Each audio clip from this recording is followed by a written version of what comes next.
Buenos días, profesor Mena. Muy buenos días, ¿qué tal? Muchas gracias por venir hoy aquí. Mucho gusto. Vamos a hablar de temas económicos en auge hoy, que son muy importantes. Pero antes me gustaría empezar introduciéndote para nuestros oyentes. El profesor Mena es el actual catedrático de Economía del Grupo Universitario Universidad Ramon Llull, así como profesor de Economía y Finanzas en ESADE tras muchísimos años. Ha sido, en el ámbito de la empresa privada, director de Consultur, economista de la Dirección General de Programación Económica, conseller d'Empresa i Ocupació en 2010. Ha prestado labores en consultoría en 48 países del mundo, background internacional. Y para empezar directamente con el bloque 1 de esta primera conversación que vamos a tener, tema Trump, aranceles. Está habiendo un auge tremendo de noticias de si va a haber recesión, si no va a haber recesión.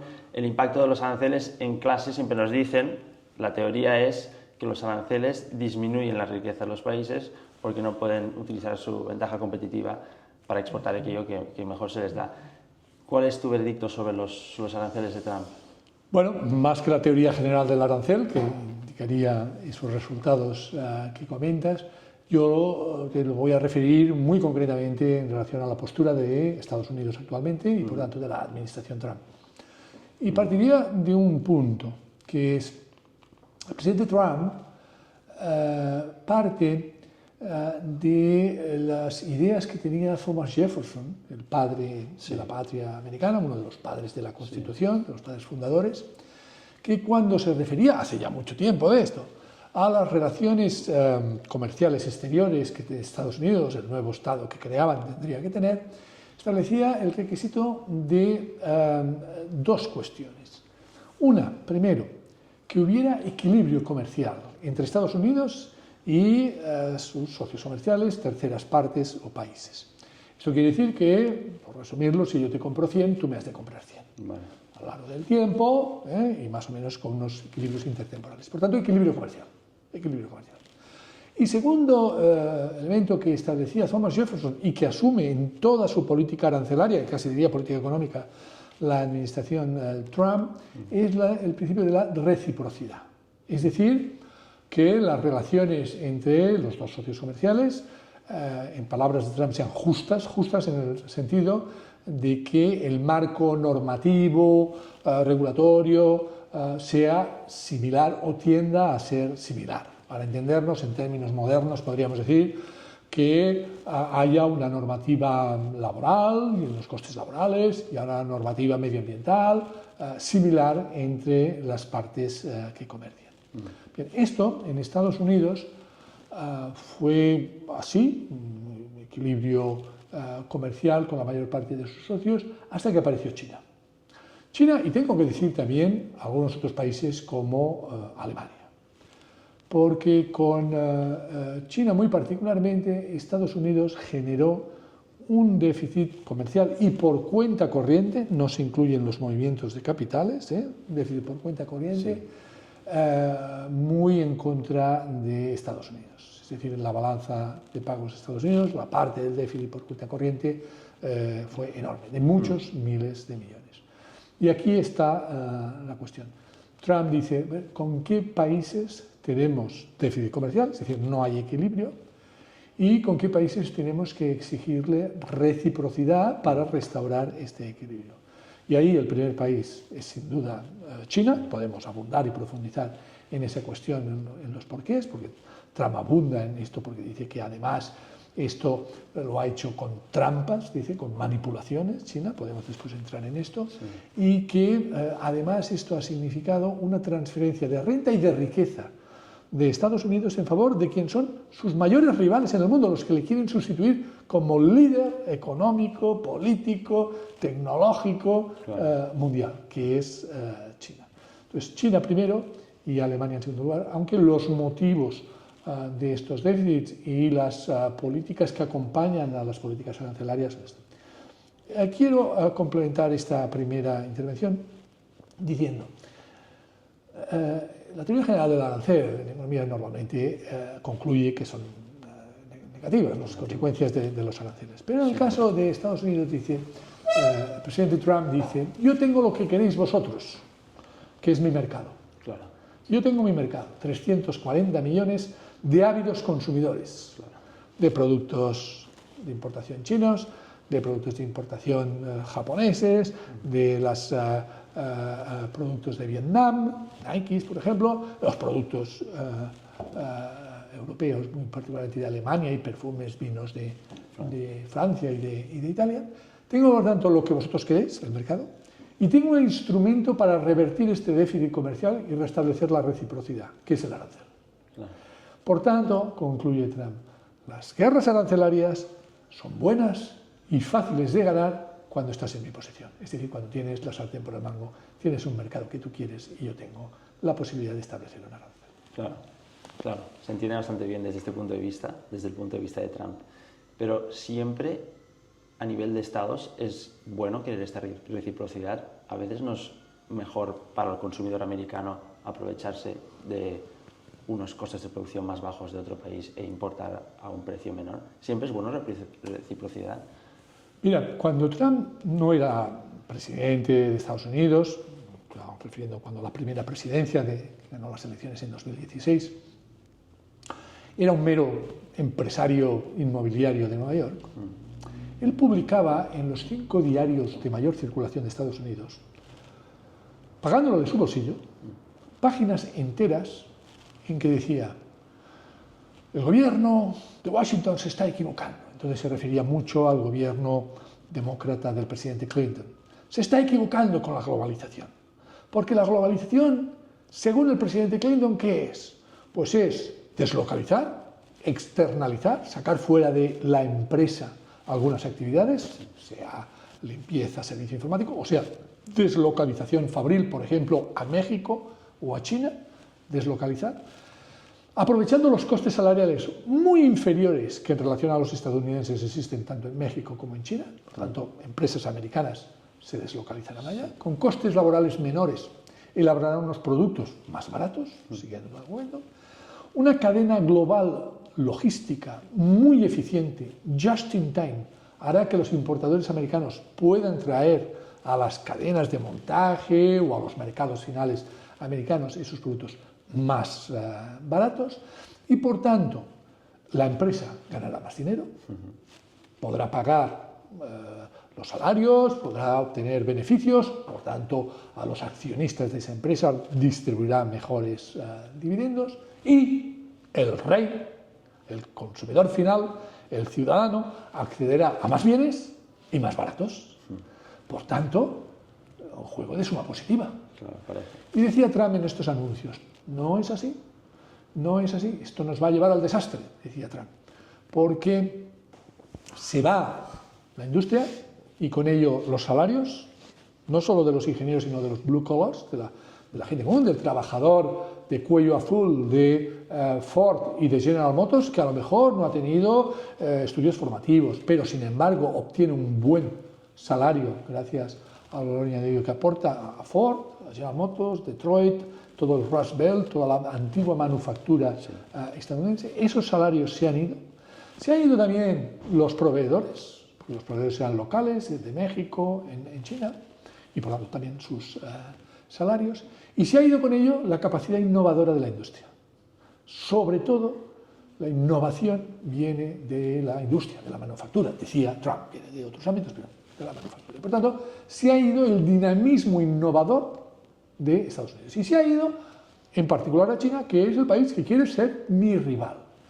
Y decía: sí, yo ya sé que la administración Clinton dice, bueno, pero la globalización hará que nosotros vayamos a una economía más avanzada, a una economía de servicios. Y por tanto, esos trabajadores más artesanales, más manuales, más industriales, pues serán trabajadores de servicios con salarios todavía más elevados.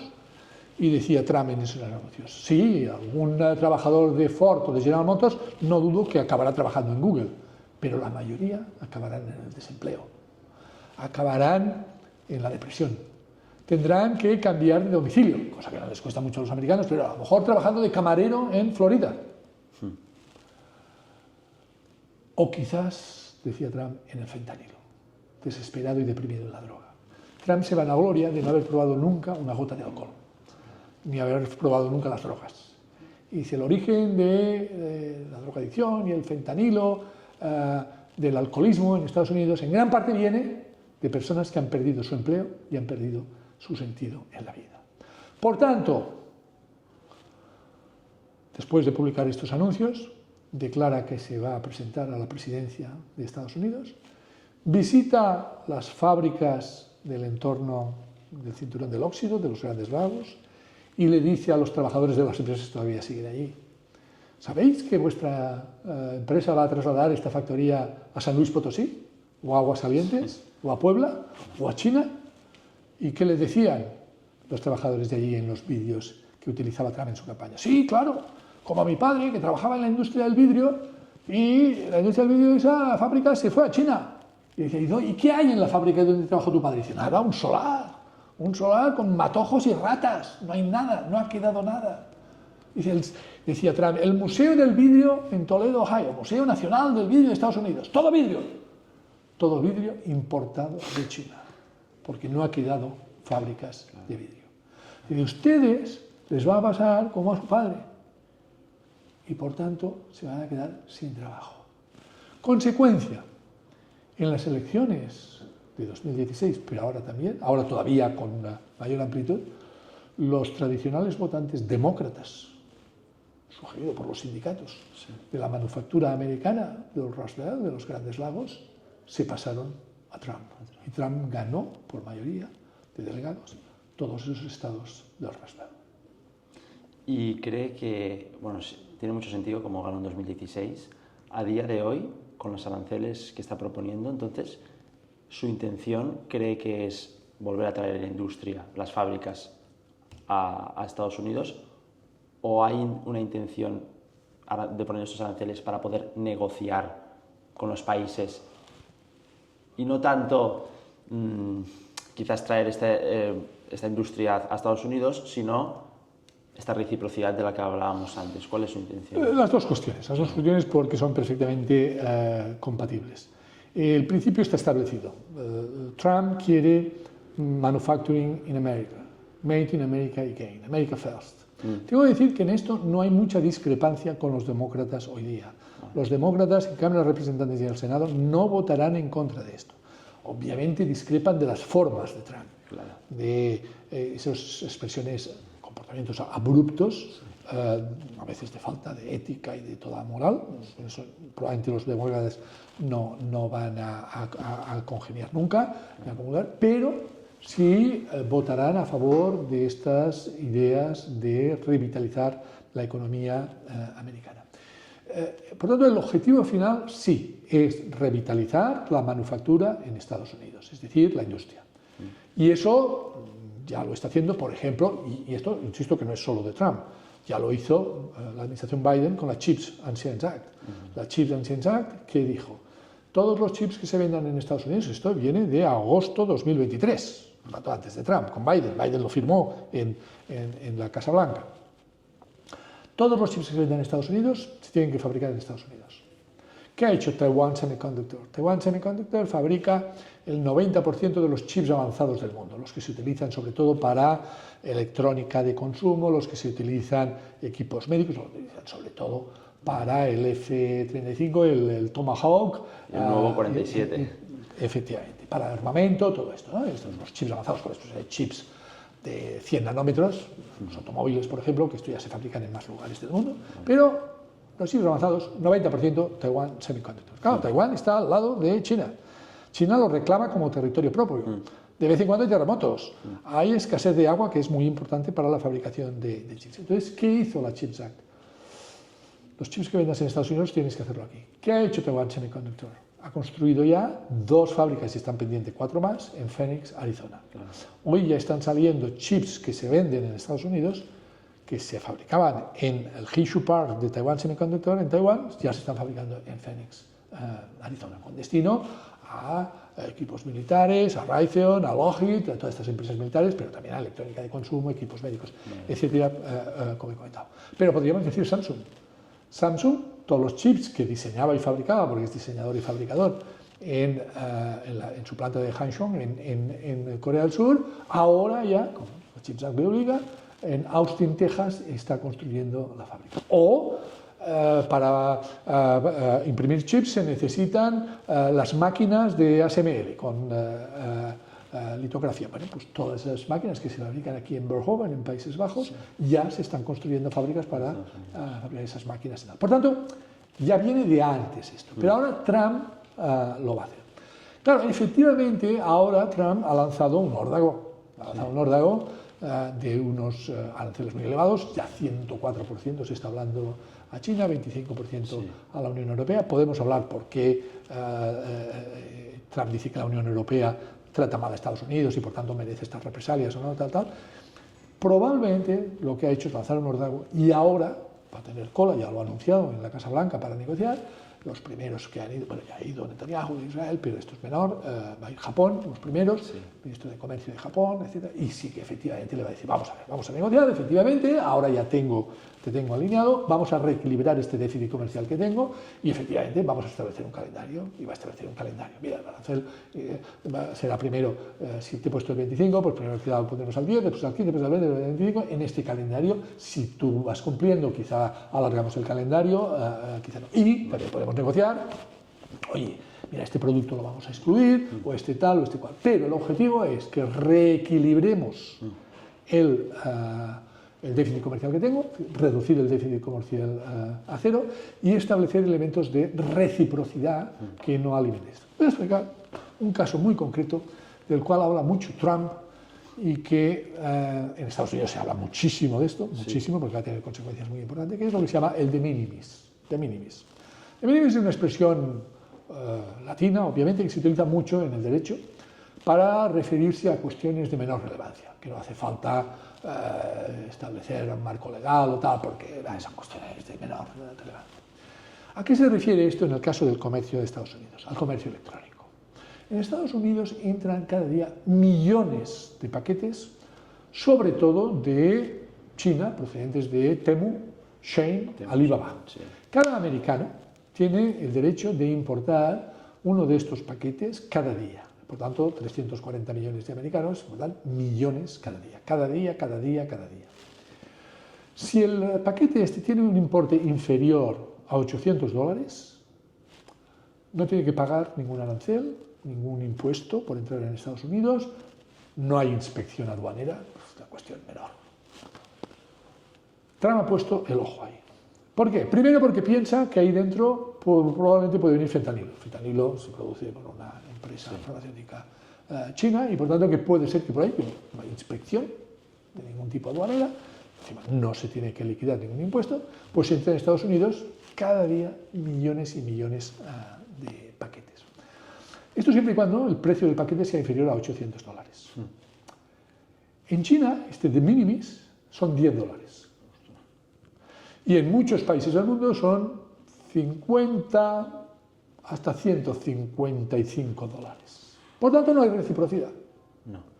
Entonces Trump dice, tiene que haber reciprocidad. Si no hay reciprocidad, todos los paquetes, incluidos los que sean menos de $800, tienen que liquidar arancel. Por tanto, 104% si es de Shein, de Temu, Alibaba, es decir, si procede de China. Por lo tanto, el comercio electrónico que China tiene con Estados Unidos puede llegar hasta desaparecer por la reciprocidad exigida por parte de Trump en el tratamiento de los paquetes de minimis, que se llama, en cuanto a esta discrepancia que hay, no reciprocidad, entre Estados Unidos y China. Pero eso es solo un ejemplo. Sí. Y yo también había leído de un tema que muchos analistas dicen, oye, en vez de poner aranceles para intentar que vuelva la industria a Estados Unidos, lo que hay que hacer es que en Estados Unidos las condiciones para las empresas americanas sea tan buena o por lo menos más barata que la que es hoy, para que no tenga que yo, empresa americana, irme a producir fuera y aún así tener menos coste. Entonces dicen, pues de regulación, menos regulación, menos impuestos a las empresas, para que las empresas se queden aquí ya porque, oye, pues no me sale tan rentable ir a producir a China. A ver, esto hoy por hoy es inviable y la posibilidad de que sea viable la veo a 800 años vista. Por tanto, es inviable. ¿Por qué? Estados Unidos es un país muy avanzado, con salarios muy elevados, muy por encima de los que hay en China, y por cierto, con una presión fiscal mínima y una regulación mínima que ahora aún será menor con Trump. Es decir, ahora las regulaciones, tanto de naturaleza medioambiental, de exigencias laborales, impositivas, quiere reducir. El Treasury ha anunciado que el impuesto sobre sociedades, beneficios de sociedades, lo va a bajar al 15%. Está muy por debajo de la mayor parte de los tipos impositivos que hay hoy día en las sociedades. Y es muy difícil trasladar esa fabricación a Estados Unidos. ¿Por qué? Ejemplos que siempre son ilustrativos. Los iPads y los iPhones de Apple son ensamblados por una empresa que, por cierto, es taiwanesa, Huihan, pero bueno, pasa por ser china, Foxconn, en Shenzhen, en la provincia de Guangzhou, en el sur de China. Allí, Foxconn tiene entre sus distintos establecimientos fabriles más de 1 millón de empleados, a sueldos chinos incluso inferiores a la media china, porque muchos son emigrantes de pueblos del interior que trabajan en esas fábricas y cuando llega el Año Nuevo chino pues van a su casa con los productos electrónicos de regalo, etc. Cuando Trump, en la reunión con Silicon Valley en su primer mandato, le dijo a Tim Cook, el consejero delegado de Apple, oye, esto que ensambláis allí en China, que cuidado, los chinos se llevan el 2% del valor añadido, porque lo único que hacen es ensamblar. Quien se lleva la parte de leones, primero Apple, que tiene las patentes, pero después el que suministra los semiconductores desde Taiwán, desde Corea del Sur, desde Japón. O sea, los chinos se llevan la parte menor, pero la parte menor que es esencial para que el coste de ese iPhone o de ese iPad se pueda comercializar a un precio asequible para el consumidor mundial y el estadounidense. Cuando Tim Cook le dijo al presidente, ¿me dices que esto lo tengo que ensamblar en Estados Unidos? Pero ¿me dejas traer al 1 millón de trabajadores que tiene Foxconn en Shenzhen, en Guangzhou? No me los dejas traer. Y aquí, ¿dónde encuentro yo 1 millón de americanos si hay pleno empleo en Estados Unidos? Verás el 4% de desempleo friccional. ¿Y qué salarios les tendría que pagar a estos trabajadores americanos? ¿Dejaría de ser competitivo con Samsung? Tim Cook le dijo al presidente Trump en esa reunión con Silicon Valley, le dijo, presidente, si me obligas a traer eso aquí a Estados Unidos, Apple y yo nos haremos canadienses. No nos obligarán a hacer esto en Canadá. Porque si no, Apple no sería competitivo.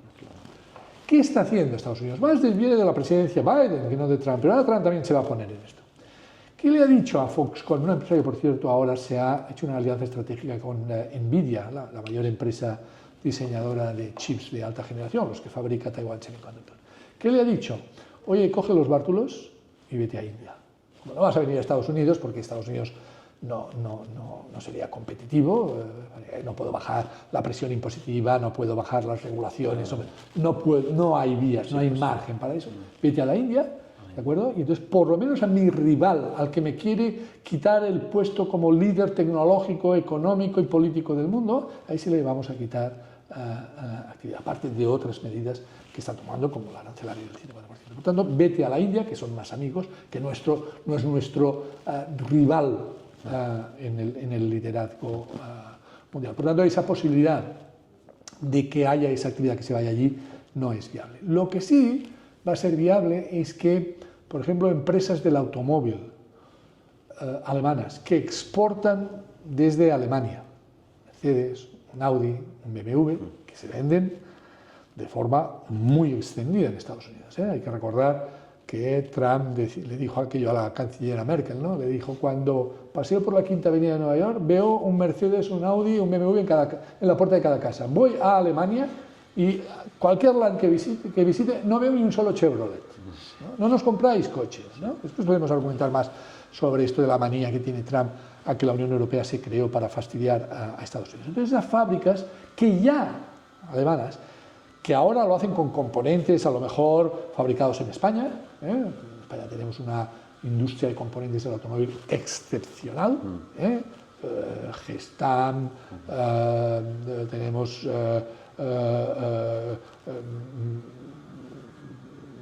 muchísimas relats, no pararíamos de decir empresas como Ficosa, esas que venden a la empresa alemana que después exporta a Estados Unidos. ¿Se va a ver afectada en qué sentido? De que esa empresa alemana, si quiere vender en Estados Unidos, con un arancel del 35% se va a tener que ir a Estados Unidos. Ahora se había ido a México, porque ahora mucho lo fabrican aquí, pero mucho ya lo estaban fabricando en Aguascalientes, en Puebla, en San Luis Potosí. Entonces van a tener que acabar yéndose a Estados Unidos. Probablemente eso se flexibilizará algo por parte de Estados Unidos. Seguro que al final Trump dirá, bueno, va, si más del 60% del automóvil está fabricado en Estados Unidos, vale, que un 40% venga durante unos años del resto del mundo, vale, porque si no la industria del automóvil no tiene tiempo ahora de trasladar una fábrica y le darán plazos. Pero al final se acabará fabricando lo esencial, lo que sea tecnológicamente esencial, lo que no sea puramente ensamblajes y fases de valor añadido menor, se acabará yendo a Estados Unidos y por tanto revitalizará. No solo por las fábricas estratégicas de chips que se tienen que ir de Taiwán y de Corea del Sur a Estados Unidos, ya se están yendo, o de Países Bajos, sino también este tipo de manufactura, yo creo que se acabará yendo. Lógicamente el precio será más elevado, el precio de este automóvil en Estados Unidos, pero también es verdad que estas empresas pagarán allí salarios de ingenieros, de blue collars, que les permitirá acceder a ese automóvil, sí, más caro, porque lo que importa para Trump no es el consumidor final que acceda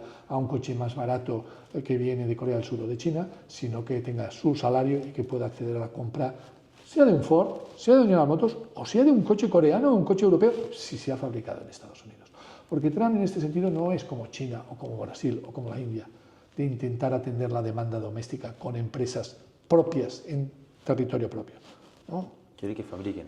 Quieren que fabriquen. Le es igual si es coreana, si es alemana o es de donde sea. Pues en China eso no pasa. En China, para vender en China, a veces sí que te dicen, ven, enséñame cómo va, el día que ya sepa cómo va ya te echaré, pero el objetivo que tiene China es que la demanda doméstica china sea atendida por empresas chinas. Y antes de pasar, ahora hablaremos de Europa también, pero antes de pasar a esto, China a nivel mundial, con sus socios quizás políticos de los BRICS más relevantes, sí que es verdad que está, hablando del automóvil, ¿no? Está vendiendo muchísimo automóvil a estos socios, son economías, especialmente en África, ¿no? que van a ser muy grandes de cara al futuro, tiene relaciones buenas con esas economías. En cierto sentido, llegará un punto en el futuro donde China, con su propia innovación y con su propio poder económico, podrá vender ya no necesitará tanto el mercado de Estados Unidos, sino que podrá vender a esas economías que ahora son medio emergentes. Claro, esto es muy interesante. ¿Qué respuesta puede dar China a una amenaza de un arancel del 104%, claro, que prácticamente le excluye del mercado de Estados Unidos, lo cual hace que China entraría en una eclosión? China no puede perder el mercado de Estados Unidos, porque es su principal mercado, y por tanto, si se le excluyera, y con un arancel desde ya del 104%, la mayor parte de los productos chinos no son competitivos en Estados Unidos, y por tanto entraría en una eclosión. Y ya no digamos si después algún otro mercado, como el europeo y tal, se le pusiera en problemas porque los europeos priorizáramos nuestro mercado doméstico a importaciones procedentes de China. Pero en fin, China, por tanto, de entrada no puede replicar con más aranceles generalizados porque importa poco de Estados Unidos. Estados Unidos importa muchísimo de China, pero China importa poco de Estados Unidos, con lo cual se le acaban pronto las balas. Puede establecer algún arancel estratégico, es decir, por ejemplo, a los agricultores americanos que votan todos a Trump, Farmers for Trump. En los estados americanos agrícolas, Trump no va a hacer campaña electoral. Los propios agricultores le dicen, no hace falta que vengas aquí, nadie vota a la Kamala Harris o en su día a la Hillary Clinton. Pues vamos, lo corremos a gorrazos y lo echamos del estado. Aquí nadie vota demócrata, todo el mundo te va a votar a ti, presidente Trump. Pero ahora China, ya lo hizo en su momento, puede establecer un arancel a la harina de haba de soja, que importa masivamente de Estados Unidos. Estados Unidos es el primer productor de harina de haba de soja. Y por tanto, para alimentar a los cerdos, al raw chino, que es lo que hoy les gusta comer a los chinos, antes tenían mucha dieta vegetariana, ahora tienen una dieta más cárnica, pues puede establecer un arancel ahí, un arancel que haga daño a los votantes de Trump. Y ahí Trump se lo puede pensar, ¿no? Las represalias comerciales son así. O a un producto de un Estado que vota a Trump y que a lo mejor en las próximas elecciones se lo va a pensar, porque dice, oye, te votamos a ti y ahora resulta que las represalias comerciales que hacen afectan mucho a nuestro Estado. No sé, queremos dañar a Milwaukee, pues pon un arancel que haga imposible la exportación de Harley Davidson, que vienen de Milwaukee. Milwaukee dice, tenemos que votar a otro, porque este nos ha fastidiado, ¿no? Por tanto, por esta vía de los aranceles, China lo tiene mal. ¿Qué puede hacer China? Tú me das esto de los BRICS. Yo ahora acabo de estar en Arabia Saudí, he estado por razones profesionales en 5 lugares distintos, tuve que alquilar 5 coches y los 5 eran chinos, eléctricos chinos. ¿Por qué China se está haciendo con el mercado de la movilidad eléctrica, automóviles y baterías? Se está haciendo con el mercado de placas solares fotovoltaicas del mundo, que de origen eran americanas. Se está haciendo con los aerogeneradores y se va a ir haciendo progresivamente, si no se le paran los pies, con ordenadores, telefonía móvil, equipos médicos, todo tipo de telecomunicaciones y electrónica de consumo y, ¿por qué no?, armamento militar. ¿Por qué puede? Claro, en la transición en la que estamos, energética, hacia eólica, onshore, offshore, solar fotovoltaica, movilidad eléctrica, telecomunicaciones, equipos médicos, armamento, electrodomésticos, lavadoras, frigoríficos, secadoras, todo esto. Se requiere, para una mayor funcionalidad, se requieren minerales críticos, debidamente procesados, y tierras raras debidamente procesadas. Un aerogenerador eólico necesita lo que se llaman unos imanes permanentes, para lo que se requiere praeodimio, disprosio. Sin eso no hay aerogenerador posible. Para una placa solar fotovoltaica se necesita herbio y terbio, si no, la placa solar no tiene la funcionalidad que ha de tener. Para una batería eléctrica o un coche eléctrico se necesita litio, se necesitan fosfatos, etcétera, etcétera, etcétera. ¿Quién tiene estos minerales? Los minerales que la geología determinó.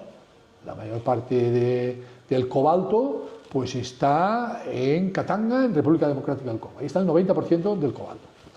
Litio, pues litio hay mucho en el triángulo Bolivia, Chile, Argentina, en Australia también hay mucho litio.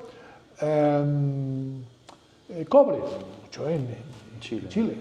Y podríamos hacer así, níquel, que para el automóvil es muy importante, está muy distribuido. ¿Qué tiene el subsuelo de China? Bueno, tiene alguno, tiene grafito, tiene cobalto, tiene en general tierras raras, pero no tiene la mayor parte de los minerales.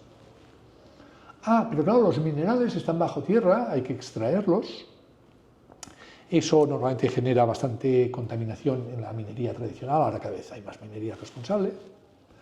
Y entonces todos los países avanzados, Estados Unidos dijo, uy, yo minas no quiero, monta un país, lo hacemos hoy, se vaya, ya extraeremos todo esto que extraíamos aquí de otro lugar del mundo, de América Latina, de África, de donde sea. Europa hizo lo mismo, not in my backyard, no, desde mi patio trasero yo no quiero tener una mina, y litio, fuera. China al principio no hizo eso, de hecho Deng Xiaoping dijo aquello de Oriente Medio tiene petróleo y gas, nosotros tenemos tierras raras, tiene muchas tierras raras en Batu, en la Mongolia interior de China, no, la Mongolia de China, pero también enseguida dijo, oye, la gente protesta, en África y tal. Y se fue a África a buscar minería, petróleo, gas que no tiene China, se fue a buscar también alimentos, porque como talaron los bosques de China para calentarse, para hacer traviesas de ferrocarril, etcétera, etcétera, vino la lluvia, se llevó la tierra, no tienen tierra para alimentar a 1.400 millones de habitantes, se fue mucho a África. ¿Allí qué hacía? Hacía de todo. Si tú vas a Burundi, que está la segunda reserva de tierras raras del mundo, el edificio presidencial lo construyó China. El edificio del Ministerio de Asuntos Exteriores construyó China. ¿A cambio de qué? De tener acceso a las tierras raras, al petróleo, al gas, a lo que sea. Y así lo ha hecho en todo el mundo, donde ha podido hacerlo. Hay sitios en que lo ha intentado y no ha podido hacerlo.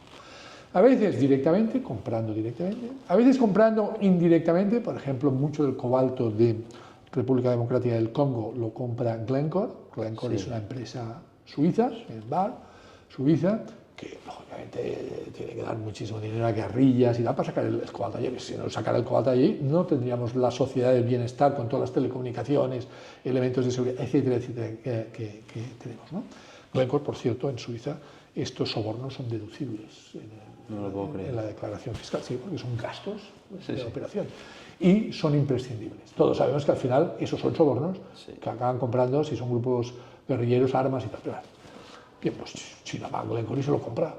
Y Glencore también ha entrado con participaciones importantes, donde ha podido, en empresas australianas, canadienses, etc.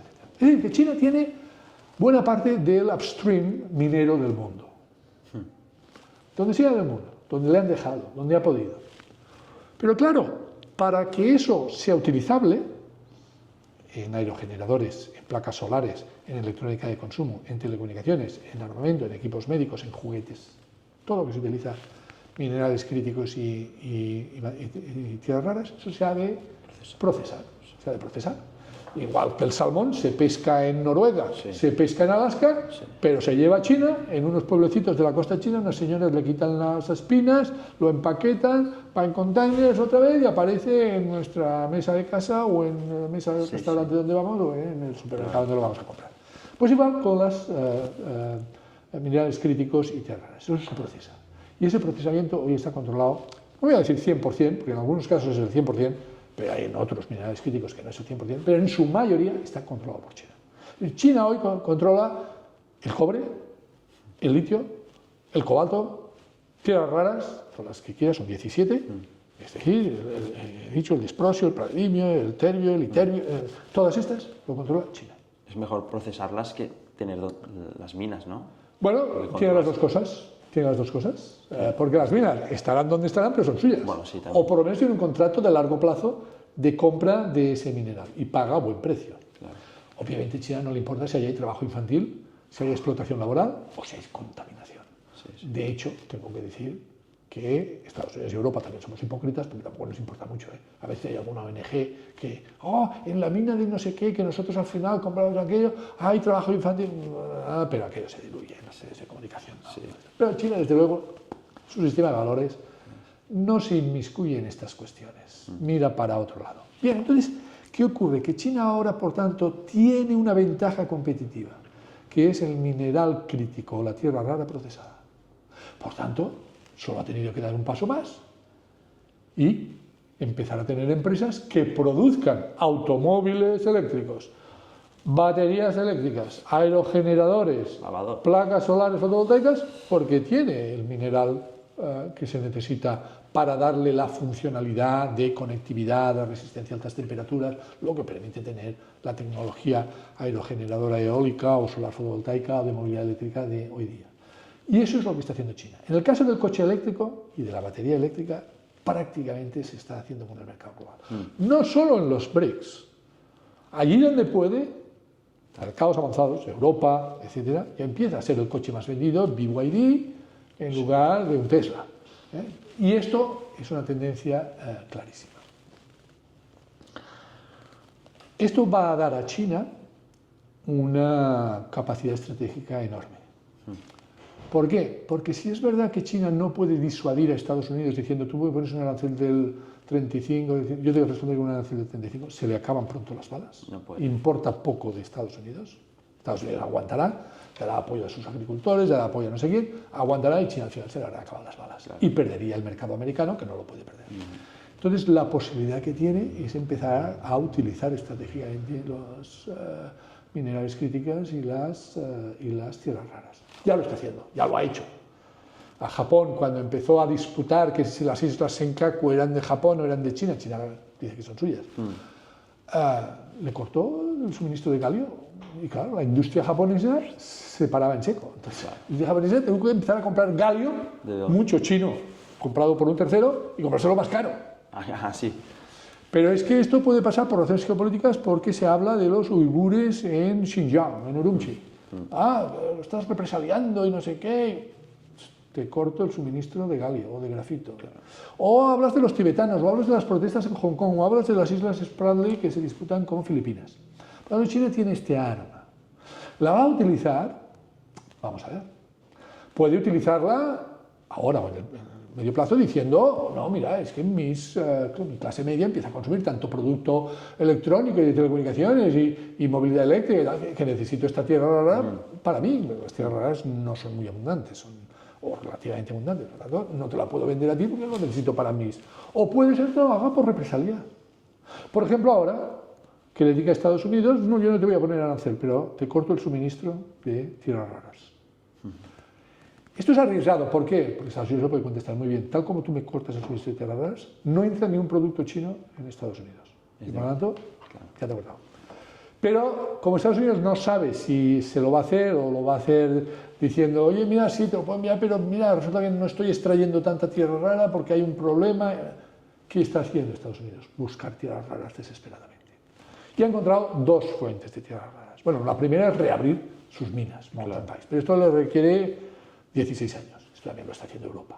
Empezando a abrir tierras raras, aquí en España parece que ya quieren abrir 7. Sí. Estos son subproductos de minas de estaño, de plomo, y ahí se extrae. Pero claro, se requiere como 16 años para desde que quieres hasta que la consigues, ¿no? Porque hay que extraerlo, refinar, procesarlo, lleva su tiempo esto. ¿Qué está haciendo Estados Unidos? Vayamos a donde estén ya en funcionamiento. Hay dos sitios que ha encontrado. Groenlandia. En Groenlandia, en el sur, Kafenifel, que es una mina australiana en Groenlandia, que ya extrae y refina tierras raras allí. Y el otro es en Ucrania. En Ucrania, según la cartografía soviética, hay bastantes minas raras. De hecho, hay minas australianas y canadienses en Ucrania.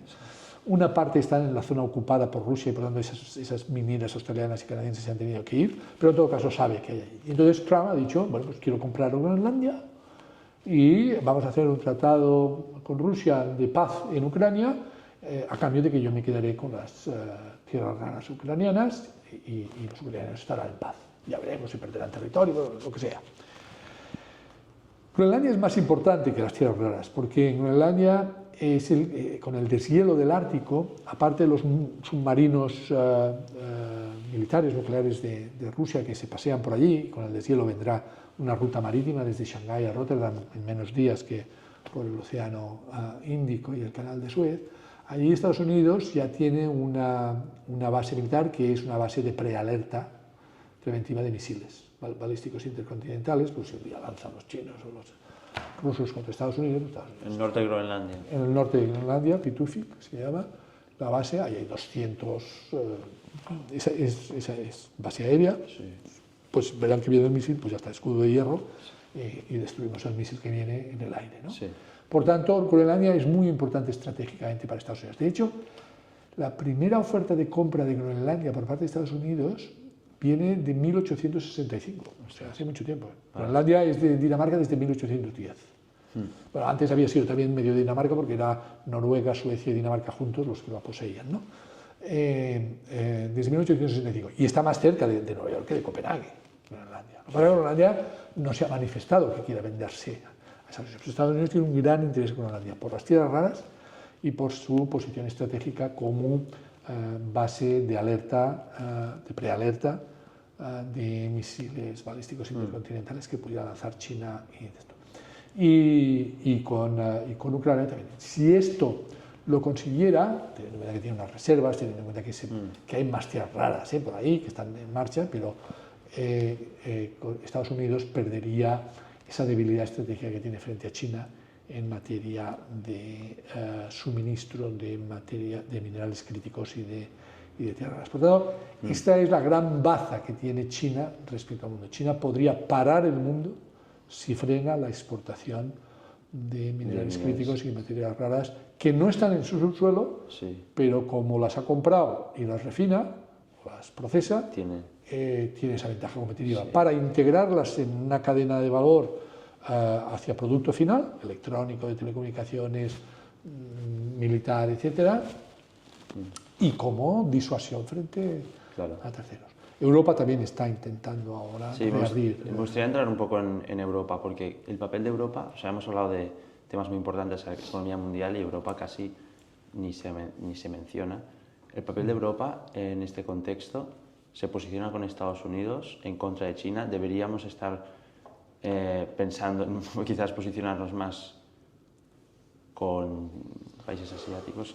A ver, aquí tiene una disyuntiva Europa, pero vamos a decir, si partimos de los principios básicos de valores y gobernanza, Europa tiene que estar con Estados Unidos. Ahora aclararemos con el caso coyuntural de la política de Trump, y no con China, que tiene unos valores sociales, de gobernanza y tal muy distintos. Este es el error que cometió la canciller Merkel y que ahora están cometiendo el presidente Sánchez en España.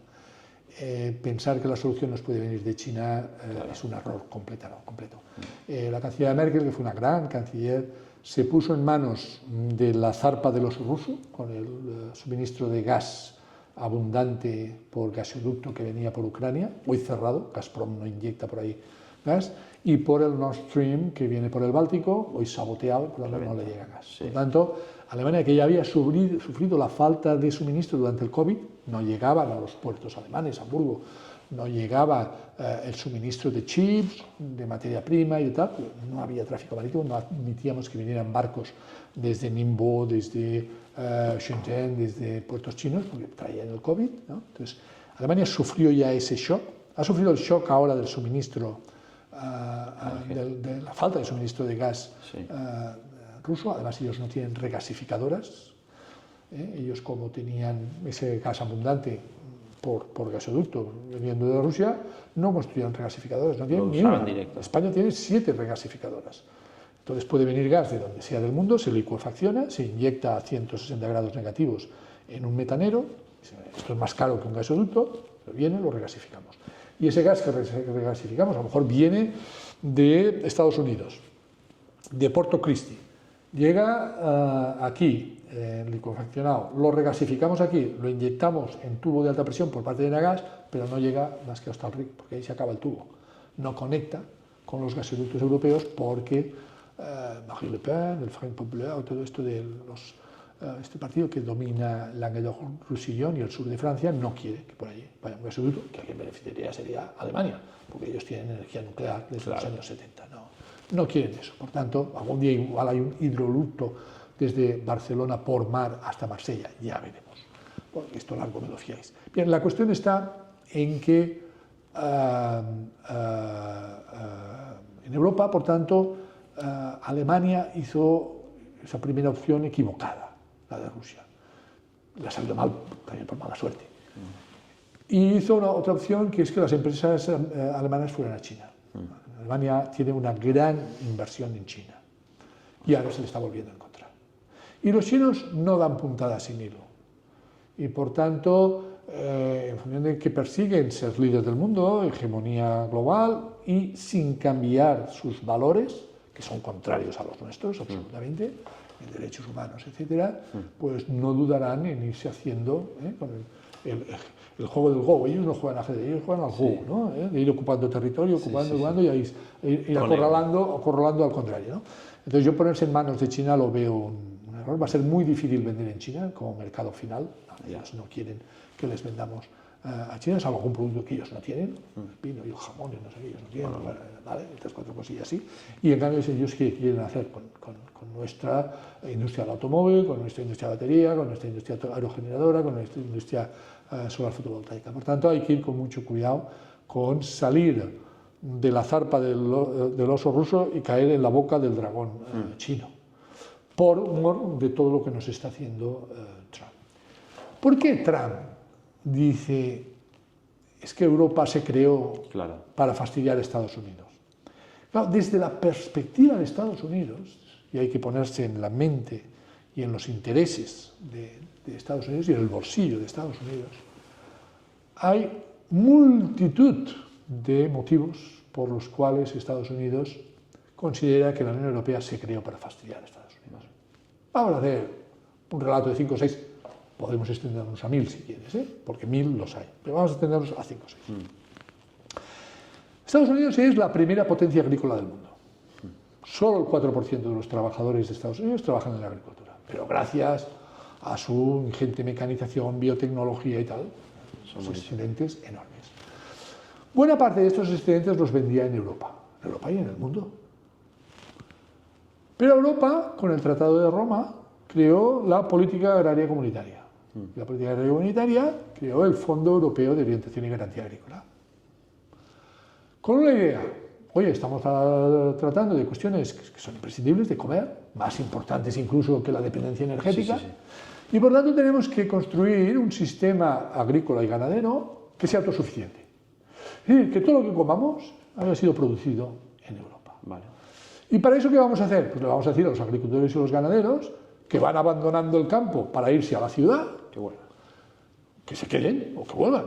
Y para eso vamos a establecer precios de garantía producto a producto, en las OCMs, Organizaciones Comunes de Mercado. Precios de garantía. Oiga, mire, usted, si yo, CEOGA, le compro su producción agraria, pues irá al mercado, a este precio, usted se queda en el campo, ordeñando vaca, pues está bien, el precio de la leche. Y eso se negociaba cada año por las asociaciones de agricultores y ganaderos, y esos precios de garantía permitieron que, es verdad que con la mecanización agraria y tal, la población se despobló un poco el campo, pero bueno, había lo suficiente como para producir. Es más, cada año incorporábamos en estas negociaciones de la política agraria comunitaria del FEOGA productos adicionales. Consecuencia, todo lo que se consumía en Europa prácticamente era autosuficiente.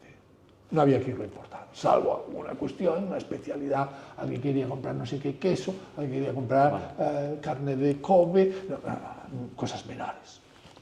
Claro, la pregunta es, oye, pero ese precio de garantía que los europeos, gracias a su desarrollo, podían pagar perfectamente, ¿cómo competía con el precio que venía de terceros países? Que era más bajo, sobre todo de países de tercer mundo pobres. No, ningún problema. Un arancel exterior común. Un prélèvement, como este nombre francés, prélèvement. Por lo tanto, cualquier país que quisiera vender en Europa no podía, porque tenía ese arancel exterior común, que por cierto, si se hacía más competitivo por lo que fuera, le subíamos el prélèvement. Siempre encima del precio de garantía. Siempre. Por tanto, consecuencia, Estados Unidos, que tenía 25% del mercado de consumo europeo, lo perdió. Y entonces, claro, los agricultores dicen, oye, mira, eso me parece muy bien que Europa quisiera ser autosuficiente, tuvierais miedo a depender de terceros suministradores, pues si había una pandemia, una guerra o un boicot o lo que sea. Pero nosotros no os amenazamos nunca con dejaros de vender los productos agrarios. Y habéis montado un sistema que nos habéis excluido del mercado. Un inmigrante, esto además se complica más, pero no quiero entrar en profundizaciones, porque los americanos una de las cosas que han desarrollado son los transgénicos. Transgénicos permiten que no haya plagas. Sí. En Europa los transgénicos están medio prohibidos. Vale. Creemos que si comemos maíz transgénico nos convertiremos en una panocha. Los americanos todo es transgénico allí. Por tanto, todas estas regulaciones normativas y tal, no hay reciprocidad. No.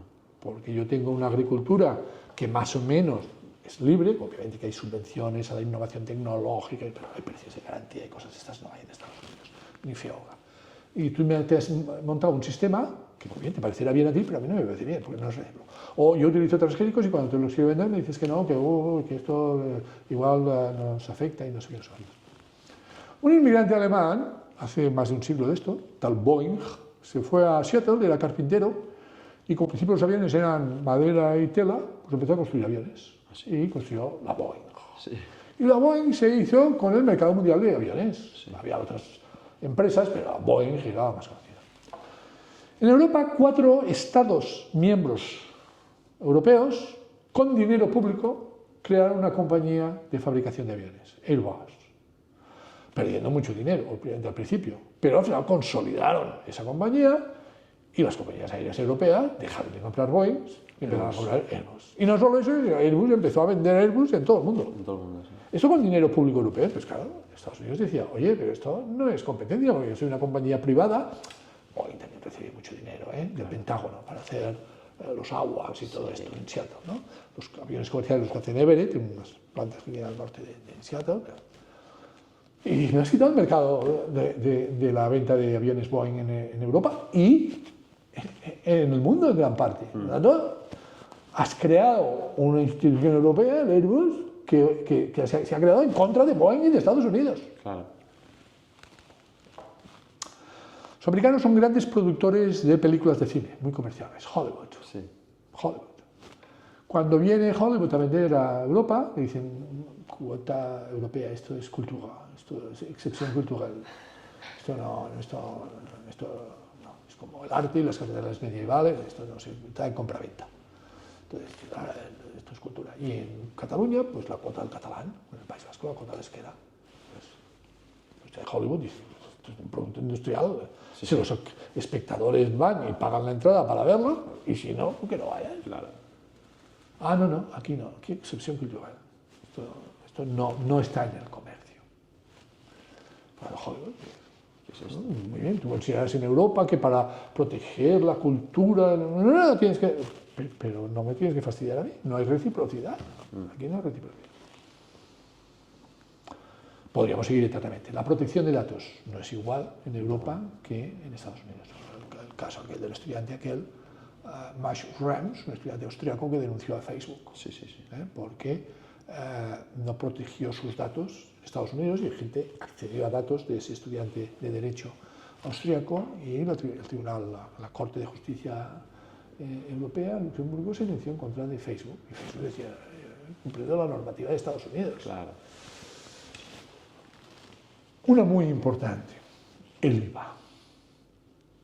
En Europa hay el IVA y todos pagamos el IVA. Pero cuando un exportador europeo exporta a Estados Unidos, deduce el IVA. En Estados Unidos no hay IVA, puesto sobre el consumo. En Estados Unidos, con los consumidores que saben, tienes que cobrar un impuesto para el consumo.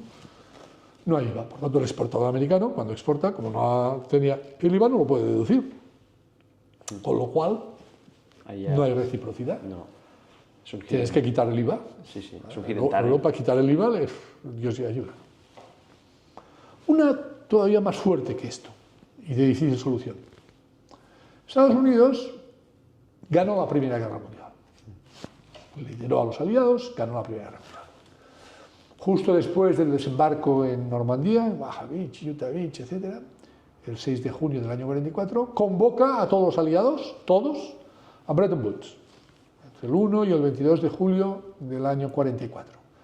Y acuerdan en Bretton Woods tipo de cambio fijo respecto al dólar, con un organismo multilateral, Fondo Monetario Internacional, para ayudar a los países a mantener esa política de tipo de cambio fijo, con un Banco Mundial que se crea ahí, World Bank, para préstamos de largo plazo a los países que sufrieron la guerra para que se recuperaran y compraran productos americanos, porque a la Ford, a la General Motors, a Nippon de Numos, a todas estas empresas americanas, el mercado americano se les había quedado pequeño. Por lo tanto, el dólar pasa a ser la divisa mundial. Reservas de divisas en dólares, fondos de inversión que quieren comprar treasury bills en dólares porque es un activo seguro, van a pagar el 4% y que además nunca va a haber default porque Estados Unidos nunca va a hacer suspensión de pagos en su treasury, en su hacienda pública. Por tanto, el dólar es objeto de deseo. Claro, una divisa, si tú tienes un déficit por cuenta corriente, se tiene que depreciar. Pero en Estados Unidos no se deprecia el dólar.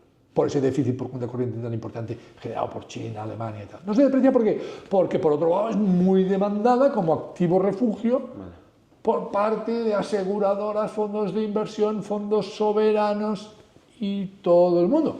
Y como moneda de pago de commodities, porque la mayor parte de las commodities cotizan en dólares. Con lo cual el dólar no se puede depreciar. Se tendría que depreciar por el mercado de divisas, pero no puede porque hay una demanda muy grande, aparte de la demanda por exportaciones e importaciones. Sí. Eso que hace que el dólar esté siempre relativamente apreciado. Y eso hace que, lógicamente, a Estados Unidos le cuesta mucho exportar y le sale muy barato importar. Con un dólar fuerte, importa. Claro. Pero exportar le cuesta mucho. Claro, ¿cómo se arregla eso? Eso es muy difícil, porque eso viene de que Estados Unidos es el líder del mundo, que ganó la guerra mundial, que bla, bla, bla, bla, bla. Bien, todos estos argumentos y más hacen que Trump diga la Unión Europea se creó para fastidiar a Estados Unidos. Desde su perspectiva, eso es así. Desde la perspectiva europea es la manera como hemos construido nuestra sociedad europea, del bienestar. No había como intención primera ni segunda fastidiar a Estados Unidos, pero sí que la verdad es que hemos excluido a la agricultura de Estados Unidos de nuestro mercado, hemos excluido a Boeing de nuestro mercado de venta de aviones, el cine americano no puede campar a sus anchas por aquí, no vamos a quitar el IVA, y el dólar pues se va a mantener ahí por razones que van más allá de Europa y del euro. También dice Trump que el euro lo hemos creado un poco para fastidiar, porque algo le ha quitado al mercado de divisas, algo le ha quitado de cuota, obviamente, al dólar. Nuestro comercio intraeuropeo se hace en euros, no se hace en dólares. Por tanto, Europa, para Estados Unidos y para la administración Trump, merece que nos pongan aranceles. Y esto va a ser difícil de negociar, porque podemos hacer una escalada arancelaria, pero esto nos llevaría a una peor situación a nosotros que a los americanos.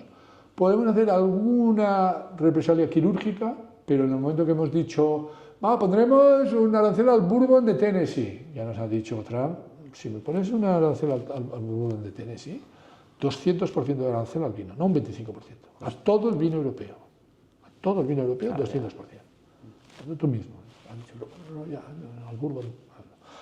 Algo se puede hacer en eso, en algún lugar que digas, mira, ahí hay un senador que se lo pensará dos veces de votar a favor de los aranceles contra Europa el día que de esto. Algo se puede hacer. ¿Qué se puede hacer más? Se puede afectar a las empresas de telecomunicaciones, que tienen un gran negocio en Europa. Pero ahí hay que ir con mucho cuidado, ¿verdad? Estas empresas traen mucha innovación tecnológica, mucha ahora inteligencia artificial, que nosotros no tenemos, o no tenemos la que tendríamos que tener. Por tanto, hay que ir con cuidado cómo se grava o se regula a las tecnológicas americanas en Europa.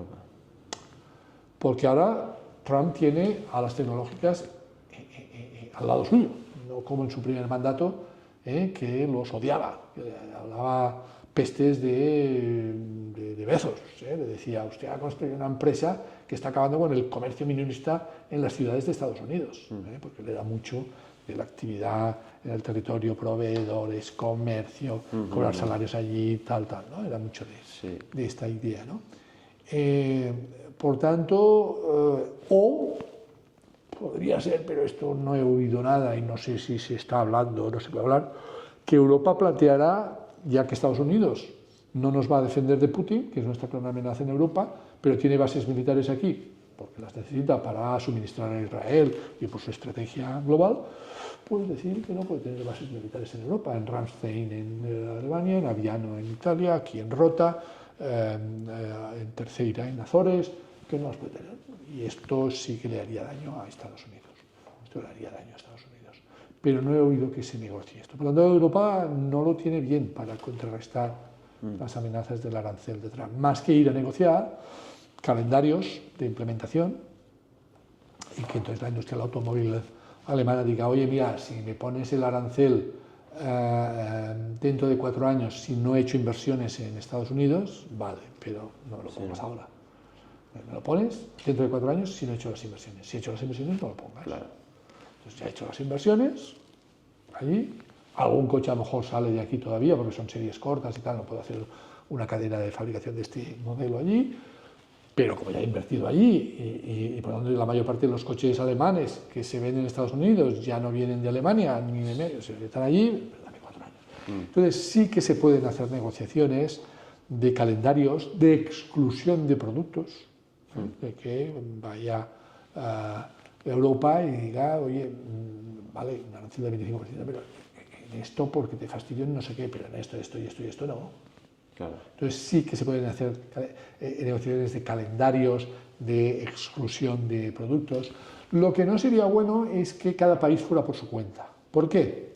Porque hay países que tenemos déficit comercial con Estados Unidos. España, por ejemplo. Estados Unidos tiene superávit comercial con respecto a España, o con Países Bajos. Estos dos países, por ejemplo, podríamos ir a Estados Unidos y decir, ¿qué me pones nada a hacer? Si yo te compro más a ti que tú me compras a mí. Claro, no dices que hay equilibrio y reciprocidad, pues empieza por ti conmigo. Claro, al ir con toda Europa, el peso que tiene Alemania, Francia, Italia, Irlanda también mucho por los productos farmacéuticos, porque la mayor parte de las empresas farmacéuticas americanas están en Irlanda. Entonces, Alemania, Francia, Italia e Irlanda son las que explican este gran déficit comercial que Estados Unidos tiene con Europa. No Países Bajos ni España. Por lo tanto, si fuéramos cada uno por su cuenta, España yo creo que no podría negociar perfectamente que no le pasara nada. Pero no vamos a ir por separado. Y ya para acabar, ¿cómo ves a largo plazo el futuro de las economías mundiales? Siempre se habla de que China será the new financial capital del mundo, la pérdida de relevancia de Europa, la pérdida de relevancia de Estados Unidos. La economía es cíclica, o sea, no puede ser que Estados Unidos sea la primera 1000 años para siempre. No, a 1000 años vista no tengo ni idea de lo que puede pasar. 1000 años vista ni idea. Y en economía ya lo sabes que hay dos escuelas de pensamiento económico relativo a las predicciones económicas. Los que no sabemos hacer predicciones, los que no saben hacer predicciones. Los economistas británicos dicen, seguro en esta vida solo hay dos cosas, que un día nos moriremos y antes de morir nos harán pagar impuestos. Sí, esa es la certeza. Pero líneas generales. El presidente Trump decía, quiero economistas asesores bancos, porque si no me vienen, on one hand podría hacer esto, on the other hand podría hacer lo contrario. Decía, no sé lo que tengo que... Esto lo dice Trump. No, lo decía presidente Truman. Truman. Trump a lo mejor también, no sé. Bien, la cuestión está en que es muy difícil escenarios y predicciones. Yo lo que veo es que hoy por hoy y a corto medio plazo el liderazgo de Estados Unidos está consolidado y no va a ser contestado. ¿Por qué? Porque sobre todo la amenaza que le hacía China con el liderazgo tecnológico, que le estaba pisando los talones, fue gracias al suministro de tecnología occidental de Estados Unidos. Es decir, Huawei, todo el routers de Cisco Systems, lo habían copiado. Vale. DeepSeek, todo lo que han destripado son 10.000 chips de NVIDIA fabricados por Taiwan Semiconductors y el lenguaje llama de Meta, o sea, todo americano. Ahora todo esto está prohibido.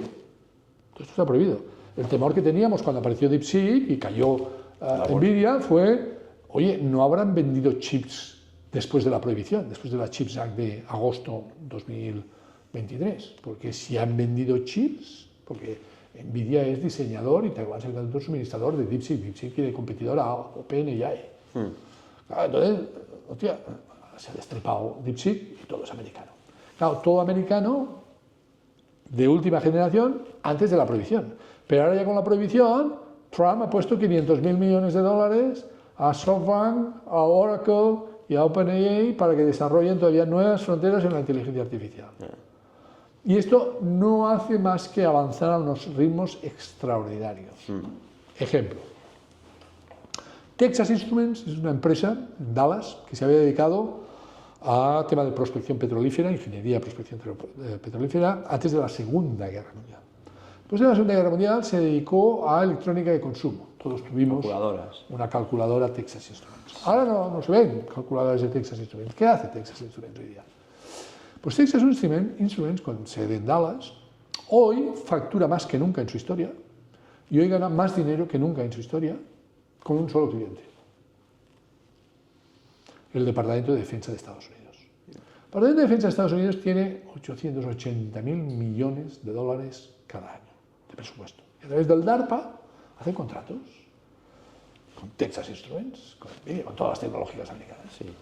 Y a Texas Instruments, me lo invento porque no lo sé, porque esto es absolutamente secreto, pues a lo mejor este año le ha dicho, oye, mira, tienes $30.000 millones para desarrollar un chip, y esta gente hace tecnología sobre todo, que permita que un misil balístico teledirigido desde un container de Texas caiga en no sé qué punto del globo, pero con una precisión de coordenadas de milímetros. Y Texas Instruments, con este único cliente, el DARPA, el Departamento de Desarrollos Tecnológicos del Departamento de Defensa, que dedica a investigación tecnológica más de lo que los 8 países siguientes dedican, sumados. Pues Texas Instruments desarrolla esto. Claro, mientras haya estas empresas que captan talento de todo el mundo. Yo estuve en MIT en 2013. Joder, allí había gente de todo el mundo, lo mejor de todo el mundo. Está bien. Esto lo sabe hacer Estados Unidos. Stanford, Berkeley, MIT, Harvard. Nadie del mundo sabe hacer eso. O puede hacer eso. Ahora lo está haciendo Arabia Saudí. Yo ahora mismo he estado 3 semanas en Arabia Saudí. ¿Te pagan? Claro, si te pagan 3 semanas, lo que cobran 6 meses, pues vas allí. ¿Y quién lo está haciendo ahora? China. Pero China no consigue captar talento. Consigue obligar a los estudiantes chinos que becó el gobierno chino para ir a estudiar a Estados Unidos y que ahora estudian, están haciendo un doctorado o trabajan en empresas tecnológicas de allí de Estados Unidos, que vuelvan a China. Y China está intentando ahora fabricar lo que antes compraba de tecnología occidental, con contratos obligados de transferencia tecnológica, con compra directamente de la empresa, de patentes. Ahora lo está intentando hacer. ¿Quiénes? Pues empresas como Shanghai Manufacturing International Company, que hace chips, o SMEE, que hace las máquinas que hace ASML. Obviamente SME pues, había comprado máquinas de ASML, las destripó y intenta replicarlas. Pero la pregunta es, las empresas americanas y occidentales, porque ahí están Cadence, Synopsys, Mentor, bueno, Mentor es alemana, pero vamos, está en Estados Unidos. Todas estas no dejan de desplazar el horizonte tecnológico. Pero ahora, ¿qué pasa? Nvidia se llama Nvidia porque cada hora hacían una nueva versión mejorada, y por eso dijeron Next Version, y de NV vino Nvidia. En Estados Unidos están desplazando continuamente el horizonte tecnológico. Con un mercado de consumo muy importante que compra el audífono que sale mejorado, el coche, no sé qué, y el Departamento de Defensa. Tiene estas dos maneras de insuflar. Obviamente que en Corea del Sur tiene también el gobierno que mete mucho dinero, en los chaebols, en Japón los keiretsus, en Taiwán, en China y tal. Pero ¿van a ser capaces de seguir a la Alicia en el País de las Maravillas que se han puesto ahora a correr? Porque claro, esto pasa como en la época de Ronald Reagan. Cuando Ronald Reagan apretó el acelerador tecnológico con la Guerra de las Galaxias, Rusia se desfondó. Entonces, ¿podrá China seguir la tecnología de Estados Unidos? Entonces, yo a corto o medio plazo no lo veo. No lo veo. Si fuera así, China estaría ya atacando a Taiwán, porque sabría que Estados Unidos ya no le va a responder. A lo mejor China algún día ataca a Taiwán. El día que Taiwán Semiconductor ya no fabrique chips en Taiwán para Estados Unidos dirá, ¿yo para qué te tengo que ir a defender? Yo iba a defender a Taiwán Semiconductor. Claro. Ya Taiwán Semiconductor está en Phoenix, Arizona, ¿para qué tengo que ir a defender? ¿No? Sí. Entonces, a medio y largo plazo ya veremos qué pasará con Taiwán y con todas estas cosas. Pero hoy por hoy, las evidencias que tengo sobre la mesa es que China no es el líder del mundo, estoy hablando de económica y tecnología, y a medio plazo tampoco lo veo. Por lo menos yo no veo por ningún lado el declive económico de Estados Unidos. Otra cosa son otros aspectos que no entro. China ha venido para quedarse, sin duda ninguna. Lo que pasa es que China, forzada por Estados Unidos, va a tener que abrir su mercado. Ya lo hizo en el primer mandato de Trump, que no se llevó a cabo porque afloró el COVID y las prioridades fueron otras. Pero en ese acuerdo en primera fase, Trump forzó a China a abrir el mercado chino a la compra de productos excedentarios agrícolas y ganaderos americanos, en números. 2, el acceso al ahorro chino por parte de los operadores de Wall Street. China ahorra muchísimo, es un país relativamente pobre, la mayor parte de la gente, entonces no tiene protección social. El agricultor que un día no va a trabajar al campo, pues no ingresa nada. Por lo tanto, ahorran mucho. Ese ahorro lo tienen que depositar obligatoriamente a los 4 grandes bancos públicos chinos, que les retribuye 0%. Cero. Por lo tanto, todo ese ahorro, más lo que China ha captado por inversión extranjera directa, más lo que capta por la exportación, primer exportador del mundo, todo eso es la capacidad que tiene el gobierno chino para proyectarse al mundo, financiar todo lo que quiera financiar. Entonces, Estados Unidos forzará a China a abrir su mercado para que no pierda China el mercado en Estados Unidos. Y para reequilibrar la balanza comercial y dirá, vale, yo te sigo comprando, quizá compraré menos baratijas o no sé, en fin, lo que sea, pero tú me has de comprar más. Entonces abrirá ese mercado. Por tanto, yo a China a corto o medio plazo no la veo disputando el liderazgo a Estados Unidos. Disputando sí, consiguiendo sustituir el liderazgo. Cosa que quería hacer en 2025 con el plan Made in China 2025, de hace 10 años, que se propuso ser líder mundial hoy, en robótica, en computación cuántica, en energías renovables, en tal. Lo ha conseguido porque Estados Unidos se ha dado cuenta y le ha puesto palos en las ruedas. Y Europa siempre se dice un poco así que vamos a ser el parque temático, es verdad, vamos a tener El museo del mundo, dijo. sí, vamos a tener el Coliseo y tendremos el acueducto de Segovia siempre, y eso no lo tiene nadie, y aunque lo repliquen no es lo mismo, porque en China replican Cadaqués y replican Hallstatt y replican, pero no es lo mismo. O en Estados Unidos también, en Las Vegas pues replican han replicado Torre Eiffel, pero han replicado Venecia y no es lo mismo. Por tanto, sí, tendremos eso y no es menor ese capital que tenemos. Y, hombre, vamos a ser una economía avanzada. No tengo ninguna duda de que vamos a ser una economía avanzada. Pero no vamos a estar en el liderazgo mundial como Estados Unidos o como China. Porque, entre otras cosas, no tenemos aspiración de ser líderes mundiales. Queremos tener un área cohesionada socialmente, avanzada económicamente, pero no aspiramos a un liderazgo. A lo mejor, según se desarrolla la amenaza de Putin, podemos consolidar un ejército más coordinado en Europa, de los 27 que hay, y esto sería un paso. Con el Next Generation Europe estamos empezando a emitir bonos, la Comisión Europea está emitiendo 900.000 millones en bonos, esto más propio de un Estado que no de la Comisión Europea, pero lo ha hecho la Comisión Europea, por tanto es un paso adelante. Vamos hacia la unión bancaria, ya tenemos la unión monetaria, vamos hacia la unión fiscal, pero yo la unión política la veo muy lejos, y por tanto Europa como líder mundial no lo veo. Pero jugará su papel como economía avanzada y sobre todo como sociedad avanzada. Perfecto, profesor Mena, muchas gracias por estar aquí. Muchas gracias a ti y a todos los que nos vean.